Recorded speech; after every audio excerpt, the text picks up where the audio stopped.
Unidad General de Igualdad de Género les da la bienvenida al conversatorio La pandemia desde la interseccionalidad. En esta ocasión abordaremos el tema estereotipos en el contexto de COVID-19. Los estereotipos son concepciones culturales generalizadas que se reproducen en nuestras sociedades. Estos pueden estar relacionados al género, al aspecto físico, la etnia o a la condición social, entre otras. En esta pandemia, los estereotipos de género y aquellos que tienen que ver con la belleza y la apariencia física se han incrementado en gran parte por el encierro y la falta de movilidad. La encuesta nacional de salud y nutrición en SANUT de 2018 en México dio cuenta de cómo el porcentaje de población con sobrepeso y obesidad suelen aumentar en función de la edad, observándose una mayor prevalencia en el caso de las mujeres. En el imaginario colectivo, la obesidad se asocia con otras características que estigmatizan a las personas como flojas, poco atractivas, débiles, carentes de autocontrol y otros rasgos negativos que afectan todas las facetas de su vida, causando discriminación directa o indirecta. El concepto gordofobia recientemente se acuñó para referirse al sesgo automático y normalmente inconsciente que lleva a discriminar, objetivizar y minusvalorar a las personas con sobrepeso, especialmente si esas personas son mujeres. A continuación, la maestra Andrea Medina y el maestro Carlos Baquedano profundizarán sobre el impacto de los diversos estereotipos en el contexto de la pandemia y la vulneración que conlleva a nuestros derechos humanos. Comenzamos. Los estereotipos y prejuicios, puesto que están normalizados y naturalizados, en lo cotidiano no nos son evidentes. Si no hay un interés deliberado por observarlos, las oportunidades para que nos cuestionemos colectiva e individualmente sobre ellos son mínimas, y puesto que todas las personas los compartimos, mientras nada perturbe ese orden, hay una sensación de comodidad que nos hace sentir bien a todas las personas. Pero en tiempos extraordinarios o de crisis, cuando el engranaje de ese orden tiene modificaciones, podemos darnos cuenta de cómo estábamos funcionando. La pandemia por COVID-19 y las medidas sanitarias de confinamiento que se han tenido que tomar en todo el mundo han hecho evidentes ciertas prácticas sociales, así como estereotipos y prejuicios que parecen no estar acordes a los principios de igualdad que hemos pactado. Seguramente has escuchado o has vivido directamente cómo el confinamiento ha generado una sobrecarga en las actividades, sobre todo de cuidado de las personas, desde la atención en casa de las personas que han enfermado o que desafortunadamente han muerto, hasta la saturación de actividades que antes tenían lugares y tiempos diferenciados y ahora tienen que realizarse al mismo tiempo en el mismo espacio, la casa. Se han registrado diferencias en las sobrecargas tanto por género, por edad, clase social, también por raza y etnia. También el virus ha tenido impactos diferenciados y más graves en aquellos grupos de población que se encuentran en situaciones de mayor vulnerabilidad. De manera particular, respecto de la condición de género, las cargas de cuidado de las personas, ya fuera por enfermedad, para la escuela o la mera limpieza y subsistencia en la casa, lo realizaron principalmente las mujeres. Esto trajo una afectación en el uso del tiempo, en el descanso, en la productividad y sin duda en la salud de las mujeres, de manera diferenciada a la de los hombres. Este hecho puede ser analizado como una elección voluntaria de las mujeres y como algo que no es necesario cuestionar a los hombres. Esa manera de no cuestionar el privilegio que produce no hacerse cargo de los cuidados o de asumir como voluntaria una sobrecarga de manera desigual, se relaciona de manera directa con los estereotipos y prejuicios que sostienen un orden social particular. Las generalizaciones que producen distinciones que anulan o limitan el reconocimiento o ejercicio de derechos y libertades de grupos enteros sobre la idea de que por ciertas características que poseen está bien que no se respete la igualdad pactada, eso es discriminación. Desde el año 2001 en México se prohibió la discriminación por cualquier motivo y tanto las autoridades como las personas particulares estamos obligadas a prevenir y erradicar la discriminación. Indudablemente, la emergencia sanitaria que actualmente vivimos con motivo del virus COVID-19 nos ha reiterado la vulnerabilidad que tenemos los seres humanos ante situaciones como desastres naturales y en este caso una pandemia. Si a esto le sumamos algunos componentes como el fomento de prácticas discriminatorias y el fomento de estereotipos, evidentemente vamos a tener un resultado devastador. Imaginemos un escenario en el que una mujer dedicada a actividades esenciales sale todos los días a trabajar. Se encuentra en la puerta de su departamento un mensaje de sus vecinos en donde le piden abandonar el edificio ante el riesgo de que pueda contagiarlos de coronavirus. Imagínense ustedes este escenario. No únicamente nos produce indignación, sino también revela que aún en nuestra sociedad persisten prácticas relacionadas con un estereotipo. Evidentemente, en este caso, una mujer dedicada a trabajar. Que tal vez sus propios vecinos se pregunten, bueno, ¿y por qué ella siendo mujer es la que tiene que salir a trabajar? Eso nos llevaría a un siguiente cuestionamiento o a un siguiente escenario. No solamente el hecho de que ella sea mujer y salga a trabajar, sino también el hecho de que se dedique a una actividad esencial. Imaginemos que tal vez es una enfermera. Esto generalmente maximiza no solamente el efecto del estereotipo, sino también el efecto de la vulneración que va a generar esta práctica discriminatoria en su vida. El sentimiento de ser violentada, el sentimiento de ser una persona indigna, que es muy importante que los varones dejemos de percibir que la masculinidad reside precisamente en hacer subsistir estos estereotipos como esta idea de que la mujer es la encargada de ciertas actividades en el hogar y el varón pues como este gran proveedor. La masculinidad evidentemente no descansa en eso. Y en la medida que también nosotros como varones seamos conscientes y rompamos este patrón de pensamiento, evidentemente estaremos logrando una sociedad pues cada vez más armónica y sobre todo, y en esto soy enfático, con más igualdad entre mujeres y varones que tanta falta nos hace en nuestro país.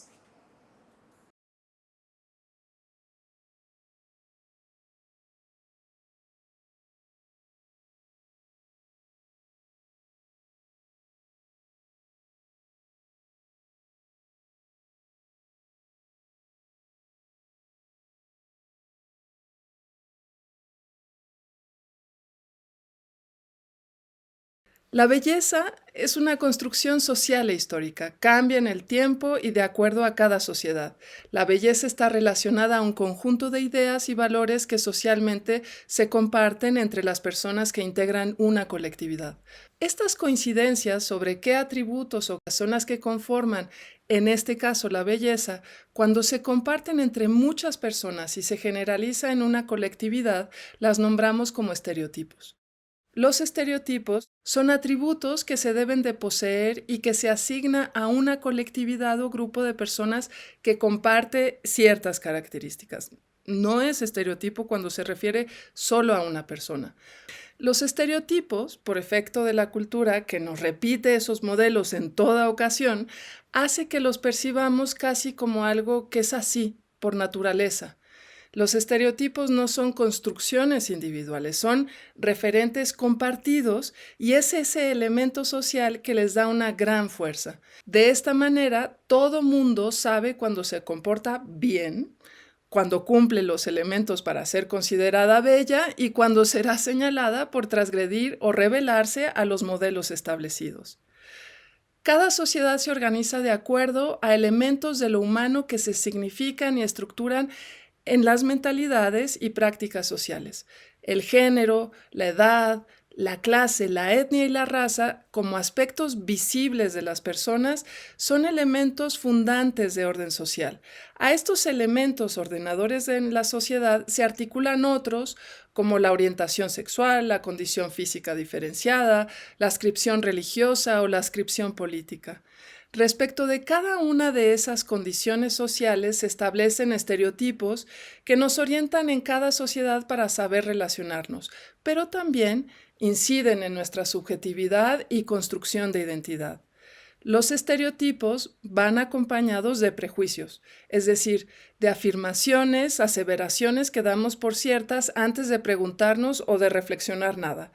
Y de nuevo, Al ser compartidos con la mayoría del grupo social al que se pertenece, se refuerzan y se viven como incuestionables, como algo que no necesita prueba. Si no somos conscientes de los estereotipos y prejuicios, puede ser que lo que creemos que es una decisión libre sea solo la puesta en práctica, en realidad, de estereotipos y prejuicios que no necesariamente se acomodan a lo que se quiere o puede ser. Actualmente se ha desarrollado una idea de que el peso ideal de una persona debe reflejarse en una delgadez que permita observar la estructura ósea, es decir, se halaga que alguien tenga poca corporeidad. Y las imágenes en las revistas, en las películas, la ropa que se vende, corresponde a tallas y modelos que implican poco volumen muscular. Esa idea de delgadez no siempre ha sido así. Al contrario, en otros momentos y otras sociedades, tener mucha más corporeidad era un signo de salud, de bienestar y también de belleza. La llamada gordofobia no es más que una discriminación por motivos de obesidad o sobrepeso y por las condiciones antropométricas de una persona. Esto de entrada pudiera sonar como una especie de exageración, pero es importante dejar en claro y puntualizar que no lo es. Algunos ejemplos de esto los encontramos nosotros, por ejemplo, en el diseño de prendas de vestir.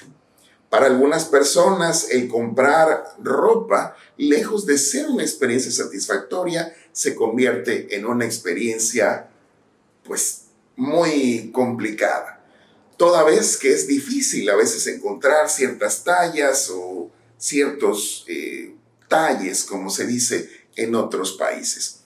Para esto es importante decir que, por ejemplo, en países como en Argentina, esto verdaderamente se convirtió en un problema de salud pública. Sobre todo el sector o el grupo etario correspondiente a los jóvenes, al no encontrar prendas que fueran apropiadas a lo que ellos querían, comenzaron a caer en desórdenes alimenticios. Y los índices de bulimia y de anorexia en algunas ciudades argentinas comenzó a convertirse en verdaderamente alarmante. Esto generó que comenzaran a aprobarse leyes locales a las que se les denominó leyes del talle. Pues bien, el 20 de diciembre del año 2019, el Congreso de Argentina aprobó la ley 27.521. Esta ley implementa un sistema único estandarizado para el diseño de prendas y tiene que actualizarse cada 10 años. El propósito de esto es que las prendas de vestir se diseñen de acuerdo a las condiciones antropométricas de la población en ese país. Yo únicamente con este ejemplo quiero que nos demos cuenta de cómo esta llamada gordofobia verdaderamente puede tener un efecto negativo en una sociedad. De la misma manera, nosotros tenemos situaciones muy similares a las que he descrito en Argentina.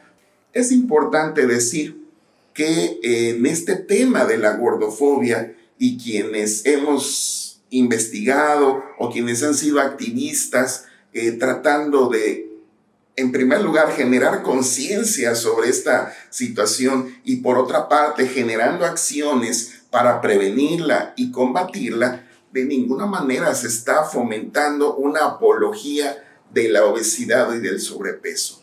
Lo que se fomenta es una aceptación de las personas tal y cual como son. Evidentemente, este tipo de prácticas discriminatorias, en el caso específico de las mujeres, como decíamos hace un momento, por estos estereotipos que lamentablemente subsisten en nuestra sociedad, tiene un impacto más contundente y tiene un impacto más negativo, toda vez que esto es lo que de manera masiva se visibiliza. Y en este contexto de la epidemia y de la emergencia sanitaria que vivimos en México, pues es notable cómo también esto ha generado quizá algunos nichos para fomentar esta práctica que pueden parecer muy sutiles o muy inocentes. Todos nosotros seguramente hemos visto alguno de estas imágenes denominadas memes, en donde vemos a una mujer antes de la pandemia y se nos dice después de la pandemia, y el comparativo se basa específicamente en cómo ganó peso. Sí es importante decir que aunque parece una cuestión muy sutil, también en algunas personas puede generar algún efecto negativo. ¿Esto por qué? Precisamente porque comienza a fomentarse esta idea de que una persona con sobrepeso u obesidad ve su valía como persona restada.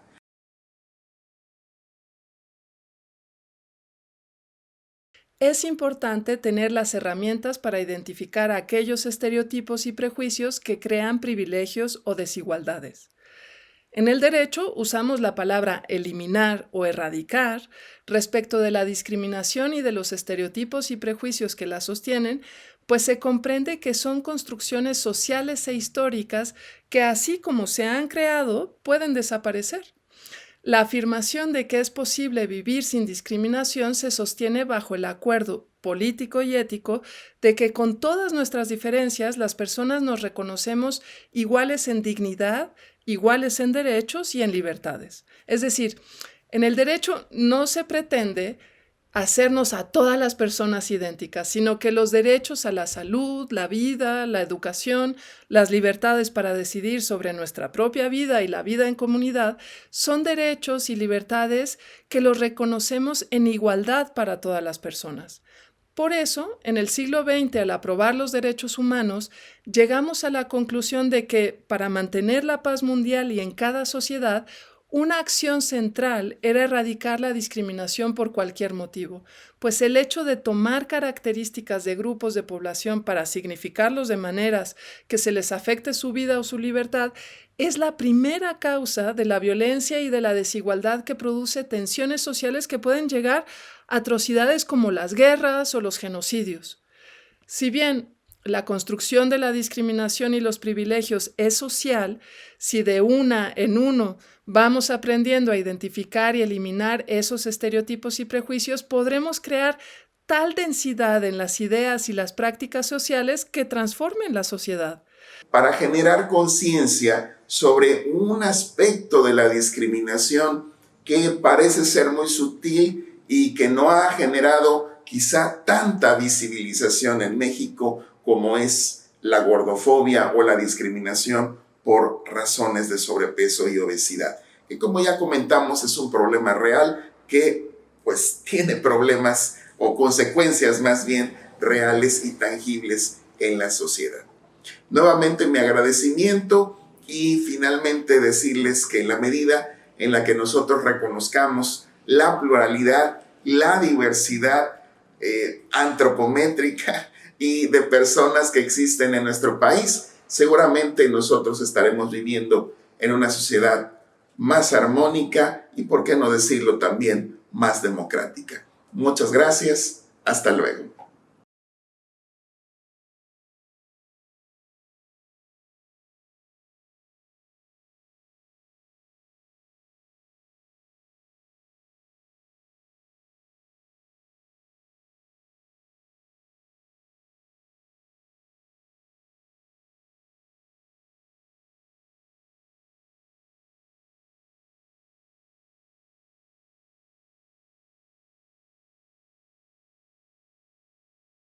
Suprema Corte, el poder de la justicia.